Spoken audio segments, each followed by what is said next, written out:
എന്റെ പ്രിയ ഭക്തരെ, കർത്താവിന്റെ വാക്കുകൾ വാഴ്ത്തപ്പെടട്ടെ. ഞാൻ അരുൺ പയസമാട്ടിയാണ്. നിങ്ങൾക്കെല്ലാവർക്കും ഊഷ്മളമായ ആശംസകൾ.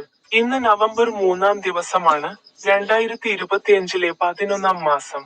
ആ സംസ്ഥാനത്തെ ലോഹർദാഗ ജില്ലയിലെ 27 നമ്പർ ഉയർന്ന പാലത്തിലൂടെ കടന്നുപോകുന്ന വാഹനങ്ങളിൽ നിങ്ങൾ കാട്ടിലേക്ക് വന്നിട്ടുണ്ടോ? ബൈബിളിലെ അദ്ദേഹത്തിന്റെ ഒരു വാക്യത്തെക്കുറിച്ച് സംസാരിക്കുന്നു. കൊലോസ്യർ അധ്യായം 3 വാക്യം 17, നിങ്ങൾ എന്തു ചെയ്താലും, വാക്കിലോ പ്രവൃത്തിയിലോ ആകട്ടെ, എല്ലാം കർത്താവായ യേശുവിന്റെ നാമത്തിൽ ചെയ്യുക, അവനിലൂടെ പിതാവായ ദൈവത്തിന് നന്ദി പറയുക. നിങ്ങൾക്കെല്ലാവർക്കും ഊഷ്മളമായ ആശംസകൾ. എന്റെ യൂട്യൂബ് ചാനലിലെ ബട്ടണിൽ ക്ലിക്ക് ചെയ്യാൻ മറക്കരുത്.